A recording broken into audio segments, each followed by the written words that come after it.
Greetings and welcome to the podcast channel of the Major Contemporary Strategic Issues Chair. The theme for 2024 is Confrontations and Strategic Recompositions. This episode is an extract from a lecture given by G. John Ikenberry, a specialist in international relations at Princeton University, USA. The title of the conference is The Fate of the Liberal International Order, Does It Have a Future? Don't hesitate to subscribe to our podcast or YouTube channel to keep up to date with all our publications. We hope you enjoy listening. Director, it's great to be here and thank you all for coming. I know you're busy, so it means a lot to me that you are here to have this conversation, and I look forward to hearing your thoughts. And I hope to say some things that might provoke a conversation along the way.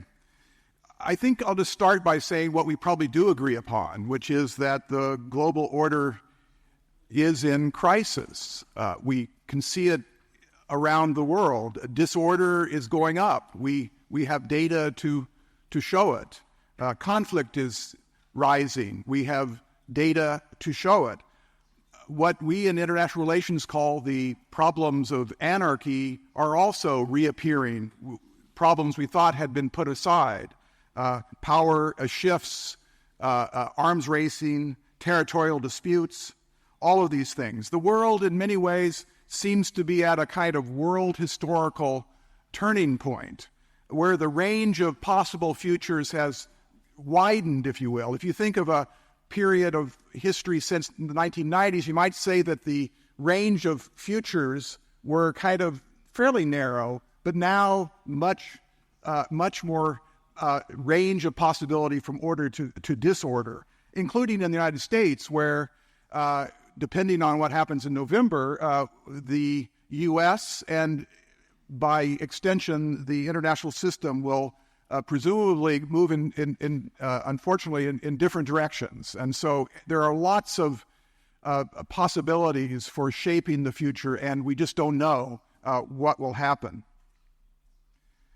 Along the way, scholars of international relations in this moment, this fraught moment, are asking the most basic questions that our discipline asks. What are the sources of stable order? And I'll just move this forward. What are the most basic foundations of order? People are once again reading their Hans Morgenthau, reading their E.H. Carr. I just read an English translation, which has just been published for the first time, of Raymond Aron's 1978 last lecture at this university on the topic of equality and liberty. And it shows from his day to ours the sensibilities of a liberal, Cold War liberal, looking at the world and in a steady, kind of honest way, trying to figure out what the path forward is. So we look back at those who have seen these great moments before for help. Will democracies make a comeback? Can U.S. and China find the terms for coexistence? And then for me, for my work, what is the future of liberal internationalism? That is to say, the cooperative organization of the international system and the continuing reform of the international system led by democracies. Is the Ukraine war and the Gaza war a sign of the ending or the renewal of the Western liberal order? These are all questions that we're asking today. Now, in my talk, I'm going to take the long view, and I'm going to make the argument that liberal internationalism, which I will define more in a moment, and liberal international order still has a future. And I'm going to do so by taking the long view, looking back so as to look further ahead.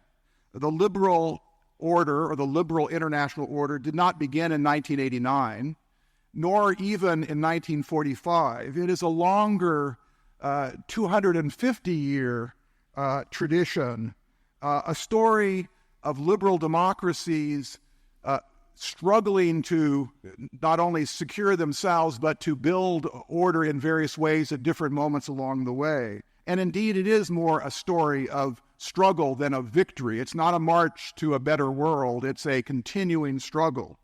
Along the way, across 250 years, liberal democracies have experienced golden ages and crises, close-run moments, as historians would put it, struggles with illiberal states that have changed not only the international order, but how liberal democracies have thought about their own polities. And then, of course, in the 1930s and 40s, when liberal democracies, France first of all, but all of us along the way, facing what we might call an extinction moment, when there were 6 or 7 liberal democracies left in the world. And so these crises, these turning points have laced our past and are useful to look at as we think about our future. In writing this book that I just recently published, A World Safe for Democracy, I was really influenced by the Columbia historian Ira Katznelson, who wrote this brilliant book some years ago called Desolation and Enlightenment. And it's a book about the generation of 1945, the period in which that generation of liberals had just come out of after war. But it was more than war. It was a 15-year period that had, during that 15 years, the Great Depression, the rise of totalitarianism, the rise of fascism, the rise of total war, which is a term that Raymond Aron coined, the Holocaust, and then, of course, the dropping of the atomic bomb. All of that in 15 years.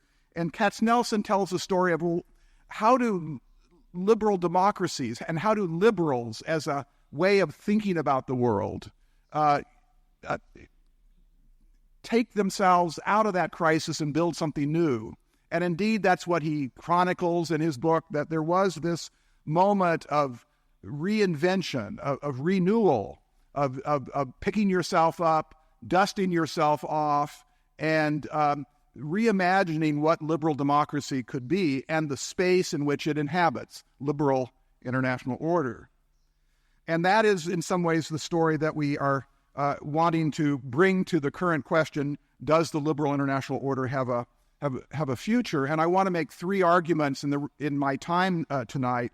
One is to make the argument, as I try to in the book, that liberal internationalism has deep roots in the modern era, that it has intellectual and political gravitas, if you will, that it sits alongside realism, John Mearsheimer's worldview, Marxism, critical theory. It is a body of ideas and ways of thinking about the world and programs to act in the world that has a deep, respected and yet to be fully appreciated body of thinking.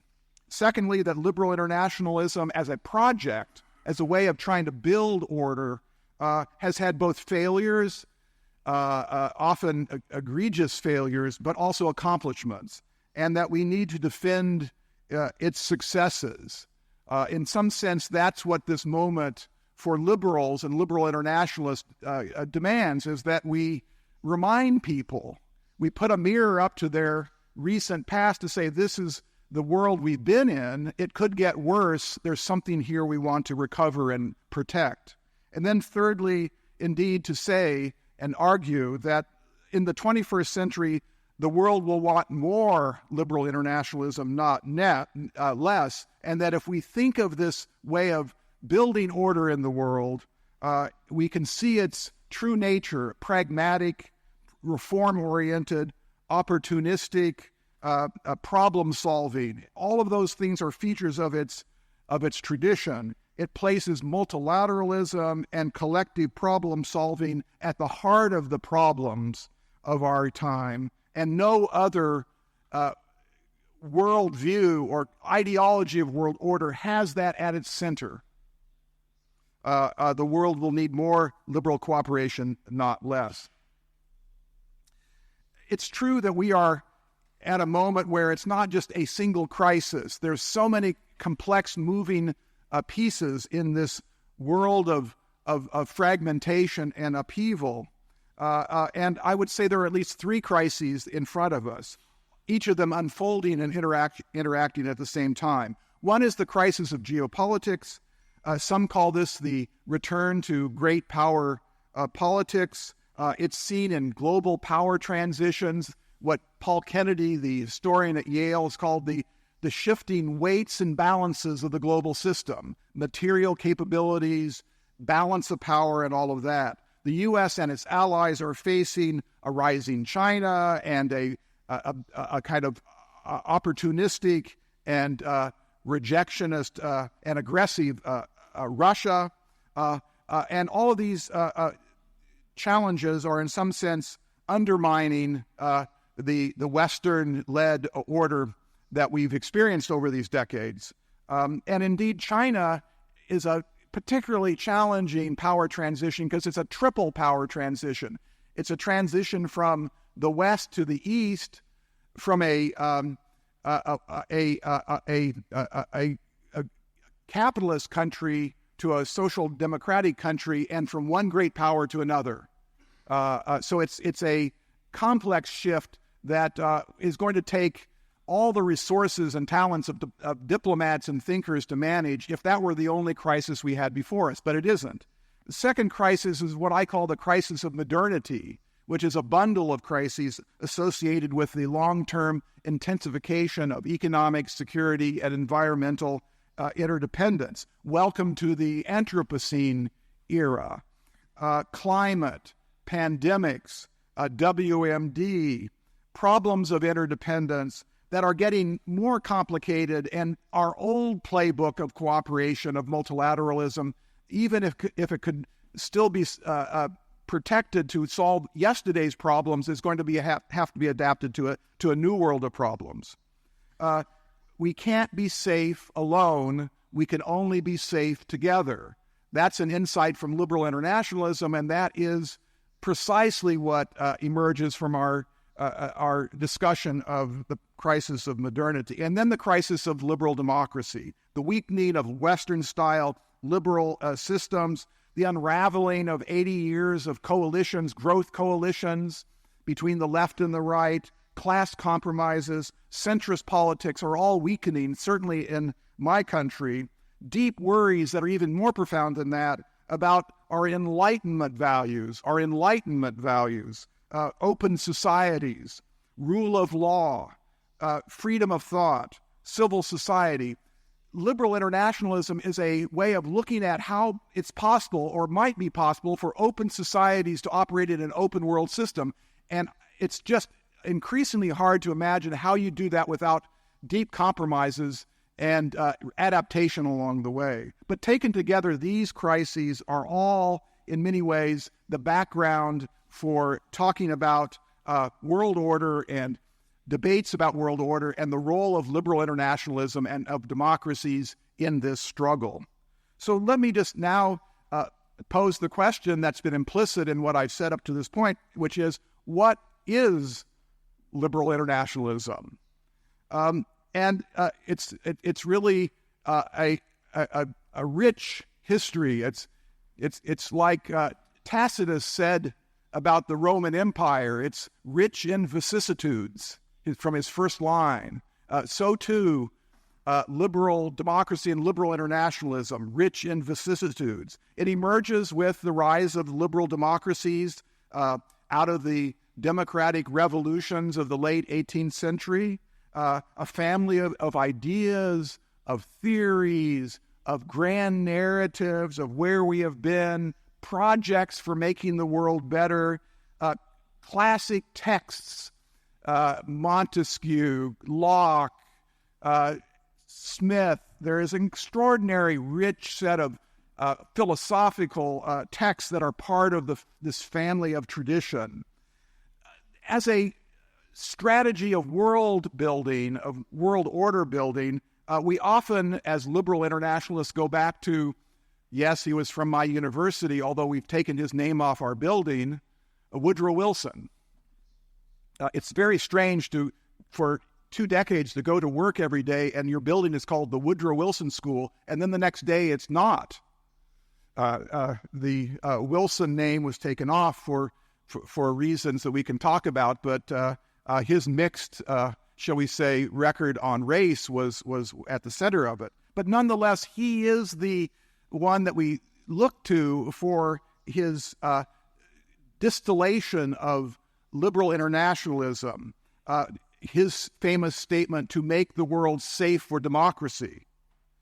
And that is the single best statement of what this is. But I argue it's sometimes seen as to spread democracy worldwide, to take the fruits of liberty to distant shores. That's not what he meant, or what liberal internationalism for the century before him and the century after him really means. It is really literally to create a safe space, a so-called ecosystem for liberal societies to operate. Think of orchids needing a greenhouse because orchids are fragile and they have to have the right humidity.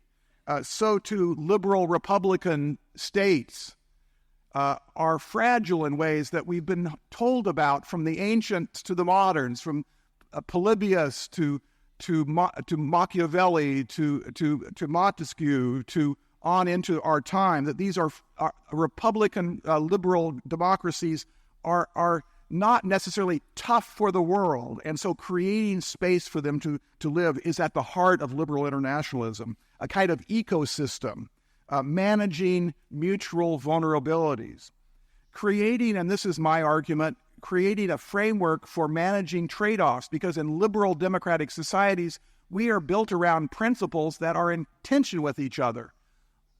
Liberty and equality, individualism and community, sovereignty and interdependence. We have created societies that are destined to be in tension in their most fundamental regime principles, creating a space where those trade-offs and compromises and rebalancings can take place, and creating, as Kant argued centuries ago, a zone of peace where they can generate cooperation for security, for trade, and for shared social purposes. And if you were to say, what are the core convictions of liberal internationalism, I would say there are 4 of them. Number 1, that trade and exchange is good, properly managed. This is David Ricardo Smith. This is the argument that exchange, comparative advantage, more generally exchange is good, but properly managed, not simply free trade and everything else is compromised. Secondly, that institutions facilitate cooperation. Liberals believe in multilateral institutions up to some point, that they play a role. Thirdly, that under conditions of rising interdependence, it's better to cooperate. If you were to boil this down to a social science principle, it's that the costs of binding commitments associated with making multilateral agreements is less than the gains that are accrued from coordinating your policies. That proposition is at the heart of liberal internationalism, and if it's wrong, then much of what follows is wrong. And then finally, liberal democracies, despite their failures and dysfunctions, have special capacities to cooperate. The historical record suggests they're easier for them to work together in all the great global divides with illiberal, totalitarian, fascist states. They have tended to be on the same side. Values, interests, and capacities are what's behind that. They tend to work together, and they have been historically, over the last 200 years, at the heart of almost all the great reform projects of the modern period. Let me now say a little bit about some general observations about what we know about the global order and liberal democracies within it. And just start with observation number 1, that liberal democracies have come in waves into the modern world, starting small, peripheral, northwest, northeast Atlantic, The first wave, 29 democracies, including a dozen Latin American republics for a while.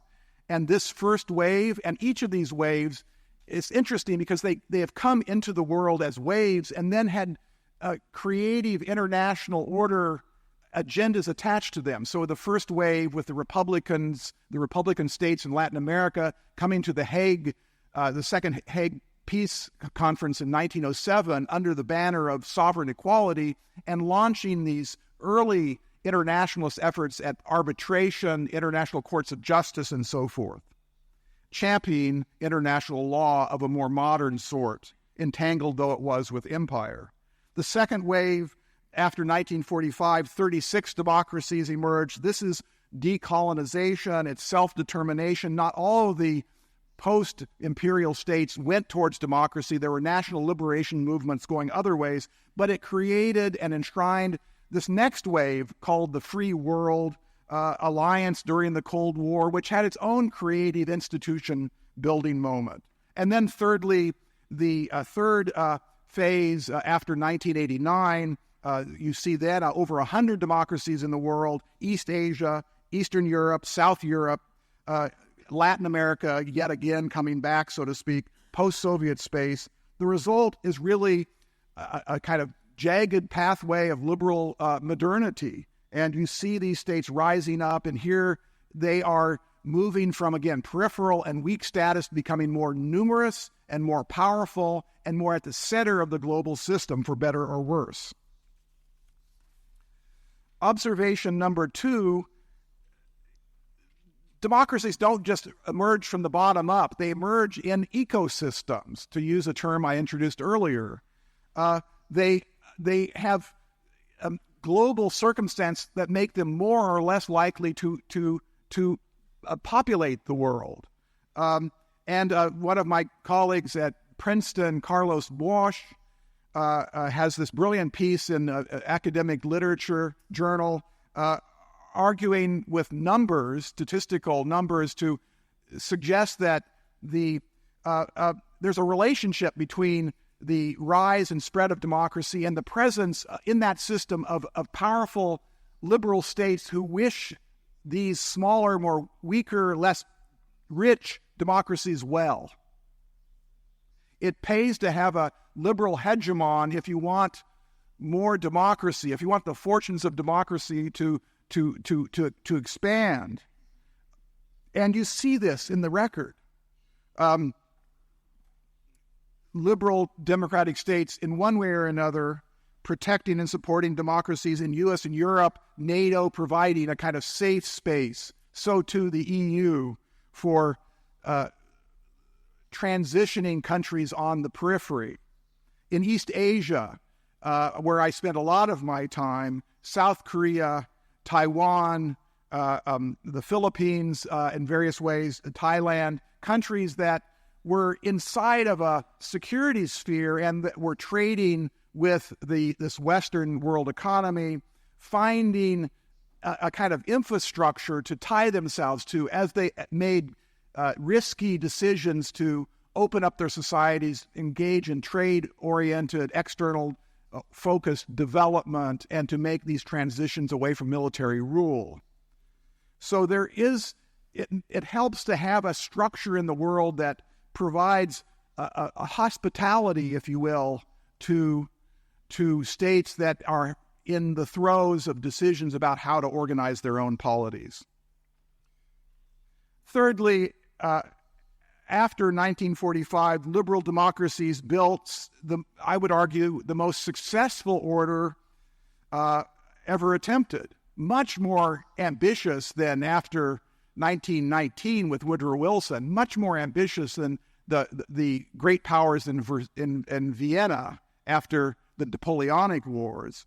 Really a multi-dimensional, global, regional, economic, political, security order, big institutions, multilateral alliances, partnerships, shared values, strategic bargains, all of this creating a space, a political formation that really has no name, during the Cold War, it was the free world, but it's not clear what it is because it has so many different dimensions. It became expansive, it became a world order, and in many ways it became a pathway out of empire and out of extreme anarchy.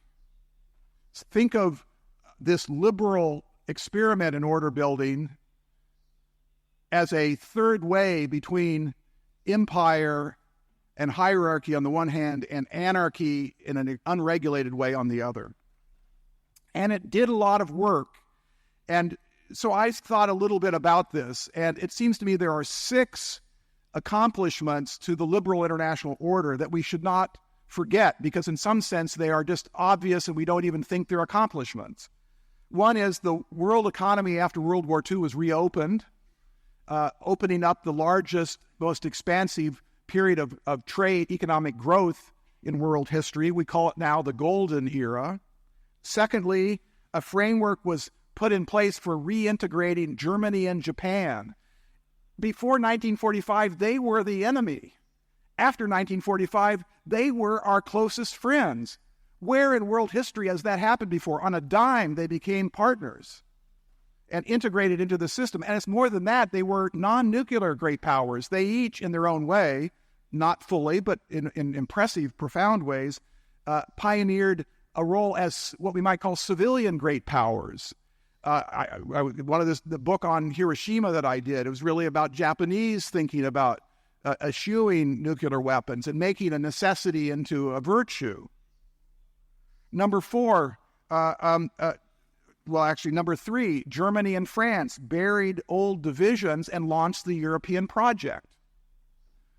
That was a very complicated effort at binding states together, creating win-win opportunities, and launching the European project, still very much a work in progress today. Number 4, creating multilateral institutions the world had never seen before for managing interdependence, the IMF, the World Bank, the WTO, the WHO. These are not just democratic institutions, but multilateral institutions. Fifthly, U.S., Europe, and Japan, under the auspices of this order, pioneered a new type of social democracy. The old classical liberal states of the 19th century, open trades, governments don't spend time trying to regulate or protect full employment. That gives way to the welfare state, to a new vision of the social contract, in each country's own way across the OECD world. And then number 6, as I was mentioning before, creating a space for new democracies to enter the system. South Korea is the best example of this, a country that went from being a recipient of ODA, Official Development Assistance, to being a patron of ODA, going from a military dictatorship to a thriving, and some would say, just like ours, dysfunctional democracy, but happily better that than the alternative. 6 pieces of world historical accomplishment that have taken place inside of this order, and we don't even think about it. Well, that's great. Oh yeah, number 7, China under this period had its best decades in 2 millennia. So it's not simply a story of Western advancement, but even those who are perhaps ambivalent about this order have had good decades in its place. And just a kind of summary, one evening I just said, okay, let's make a list of all these kind of activities and order building creations during this 80-year period, and I won't go through them, but economic, political, environmental even, we forget about them. Arms control, we've lost that. That's something that has to be recovered. Human rights as well. There is an extraordinary... We just were busy creating international order, and don't let realists who say it's all anarchy, it's all balance of power, not to name any names, don't let them get away with that, because there is a lot of mutual gain activity going on under the auspices of a vision of order that goes beyond simply balance and relative power. So what went wrong? There are multiple layers to the weakening and some would say the near-death experience of the liberal international order in the last decade or so. I would put three proximate causes. The Iraq War, as the director said, I was one who was there trying to push it the other direction, and wrote about America's neoliberal, neo-imperial impulse in the pages of Foreign Affairs. The Iraq War discredited center-right and to some extent center-left internationalists, from Cheney and Rumsfeld on the right, Hillary Clinton on the left. Secondly, the 2008 financial crisis, which kind of exposed what the terminology doesn't always translate across the Atlantic, a neoliberal moment of markets can solve all problems, and the financial crisis put a lie to that and discredited certainly the center-left support beam of liberal internationalism. And then finally, the so-called failure of the liberal bet, which I was in on, that if China were brought into the WTO, there would be, as was the case with Japan and Korea and other countries, a kind of evolutionary movement that Chinese civil society would become more open. There would be more connection points to the world. Again, that didn't happen. But there's a deeper source to this, and just very briefly, I talk about this in my book, that in some sense the liberal order, in moving from the Cold War period, when it was the free world, to the post-Cold War period, when it lost its name and became a global system, it self-undermined itself. The period during the Cold War, you can see the liberal order working in various ways, and I've given some detail on that. But it worked as a kind of club, as a kind of mutual aid society. To be inside of the liberal order was to have security, access to trade, access to technical assistance. It created rights, but also obligations. A club. It wasn't the global system. There were doors, and there were admissions requirements.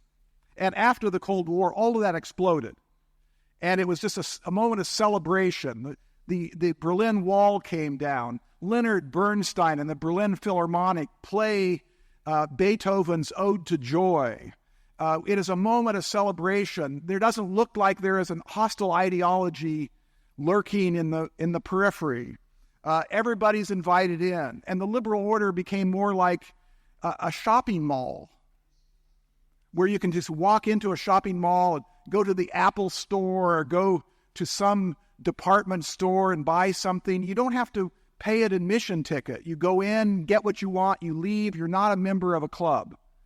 And it was done during a moment of celebration, but it was the seeds of unraveling were planted at the moment of celebration, just like a Roman triumph. The arch was constructed, the emperor marches through, and the seeds of failure follow. My last slide and my last set of remarks for about 10 minutes here are going to be about how to think about the struggle over world order now. I'll say in the wake of Ukraine, but I'm certain there'll be a question about in the wake of Gaza, which is as fraught as Ukraine. But I want to argue that the contradictions and tensions and failures and dysfunctions of this system that have come to the fore in the last decade in all these different ways has in some sense become even more intense after Putin's invasion of Ukraine. It's both illuminated the struggles over world order today and in some way triggered those as well. You might have thought that Putin's brazen invasion of Ukraine would have put everybody else in the world on the same side. It would have been a moment of unity. This was a United Nations Charter moment. The most basic and enshrined norms and principles of world order that we thought we had agreed upon in the 1940s are now being trampled on. If there's a holy trinity of norms you simply do not violate in this modern world, it's that you do not invade another country's sovereign territory recognized by international law. You do not threaten to use nuclear weapons. And thirdly, you do not kill civilians as an instrument of law or instrument of war. And I'm sure we'll come back to that. But here we have a moment where it didn't unify the world. It pushed us into our corners. It made the world more fragmented. The most important message, and here I agree with Mearsheimer and the other realists, was after Putin did what he did, it's time to muscle up. It's time to build your military power, because things we thought we could count on, we can no longer count on. It pushed countries into their corners, and three corners, if you will, have emerged, in my view, and I'll call them the three worlds. The global West, which would be the U.S. and Europe and Japan and their allies. The global East, China and Russia and their allies, North Korea, maybe Iran. And the global South, what we used to call the developing world, but the global South, which is very much more amorphous, sprawling, but as I'm going to try to argue, important in a new way. The three worlds. Each of these worlds, in some sense, occupies a different position in the world. Each has its own narratives. Each has its own grievances. Each has its own hopes and visions of the next world order. Each has its own agenda for taking us to the next step. And let me just say something about that, each in their turn. The global West. The global West, in some ways, that's what we were 2 or 3 years ago. Certainly before 2 years ago, there was a sense of, is there anything left here? We had just had Trump in for 4 years, and of course Trump may come back to spoil this party, but the news coming out of the response to Putin, although it's complicated by U.S. now, again, we can talk about that, is that there was more response. The sanctions, the aid to Ukraine, Putin didn't get what he wanted. He thought he could roll over Kiev, and his military intelligence minister said this is going to be easy, and it wasn't. One of the greatest military powers of the world didn't make it. 90% of their tanks, 75% of their military their military troops, and including those they had to roust out of prisons, have been put out of action. They are 3 times the population. They are in a long war. They will have the advantage, but we have seen that there is more life to Europe. Europe, as I try to say back in the United States, has charisma again in its own way. 2 more points about the global West. One is that it too is experiencing a creative moment, broadly speaking. Think about the kinds of, it's not just we're hanging on and we have legacy commitments to NATO, and we don't really like each other anymore, but we're going to stay together. There's a more creative moment than that. In East Asia, the U.S., Korea, and Japan, that's always been a very dysfunctional trilateral grouping. It's now reimagining a security cooperation, particularly between Seoul and Tokyo, on intelligence, on planning, and so forth. The Quad in the Indo-Pacific It's about infrastructure. It's not an alliance, but it's doing things that are building capacity and, yes, counterbalance. There's an Atlantic grouping. Most of you may not even know it exists between not just the North Atlantic, but the South Atlantic across both North and South hemispheres. NATO expansion. There are countries that have decided they are more secure inside of NATO than they are outside. It's in demand in small countries.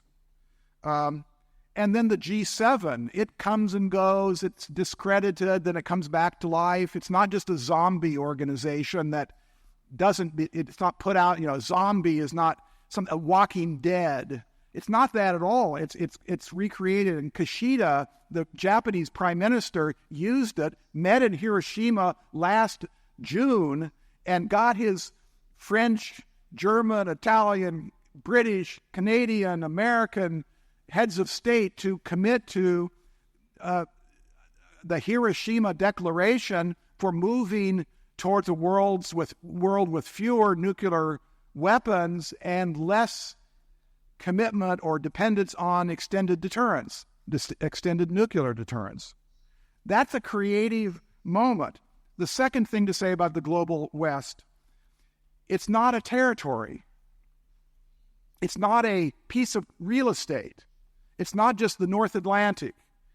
The global West is a grouping defined by a principle of inclusion, democratic solidarity.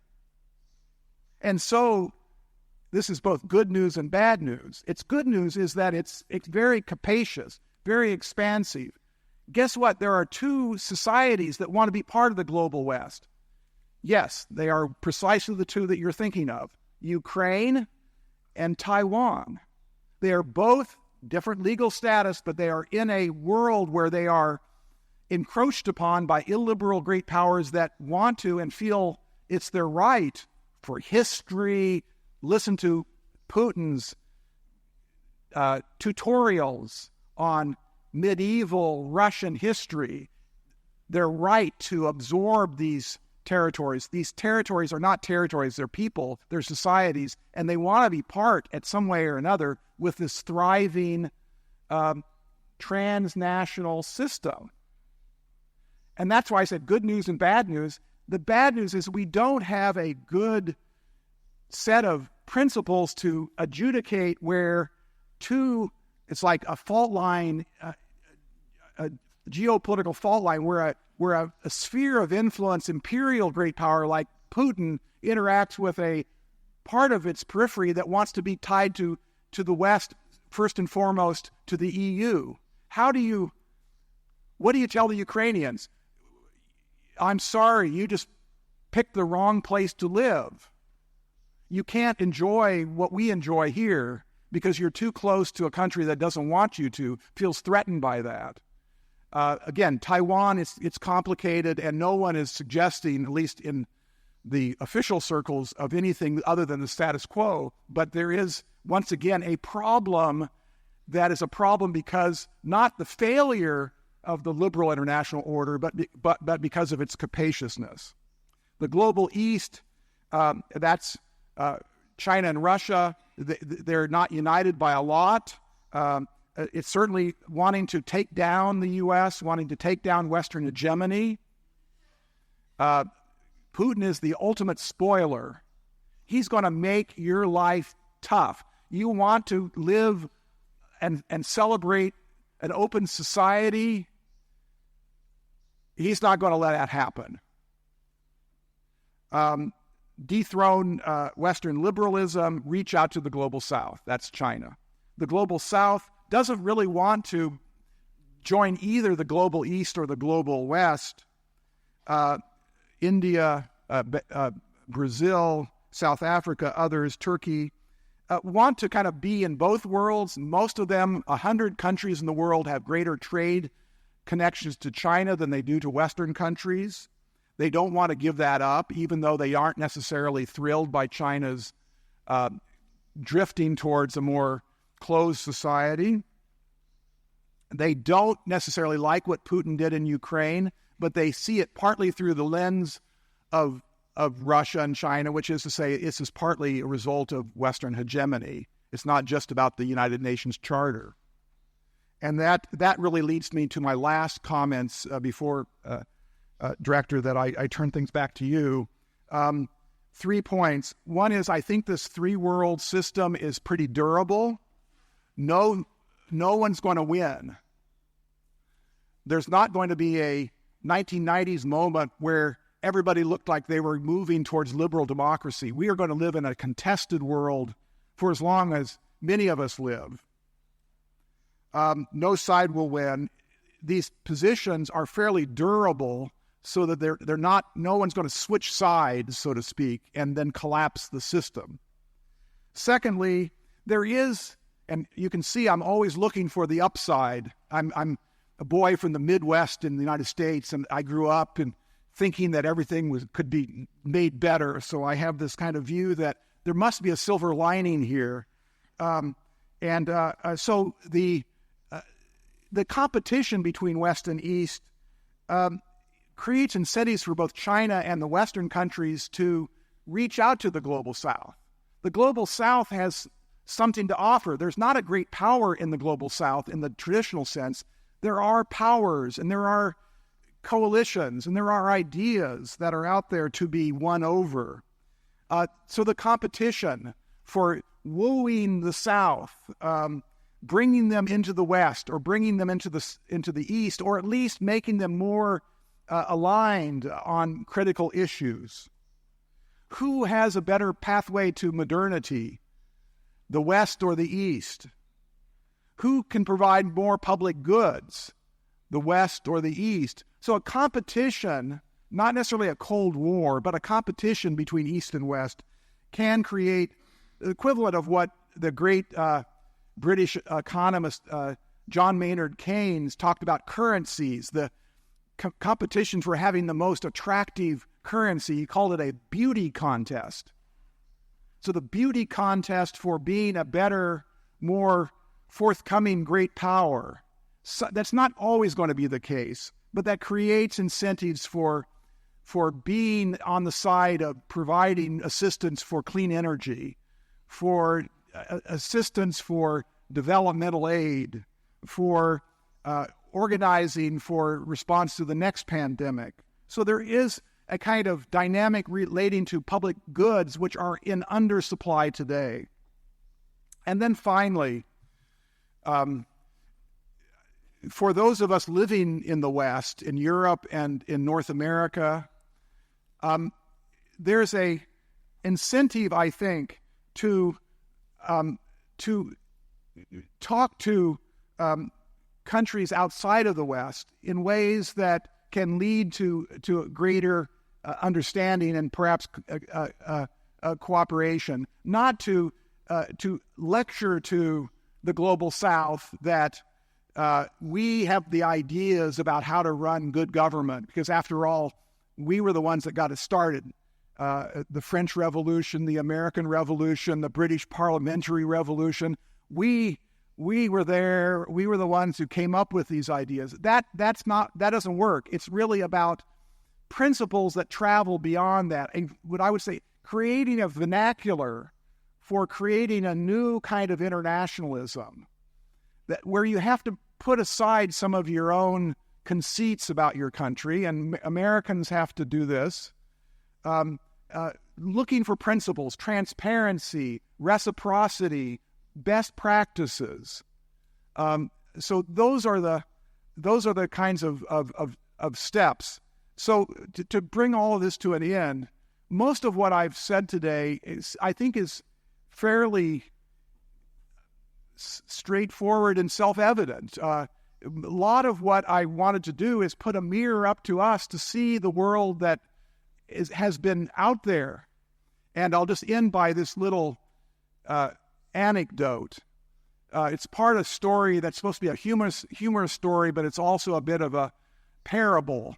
So there is this lake where there are these two baby fish that are swimming along, and along coming the opposite direction is an old fish. And the old fish comes to the little fish and says, "Hi, boys, how's the water today?" And then he swims on. And the two little fish look at each other and say, "What the hell is water?" I'll stop there.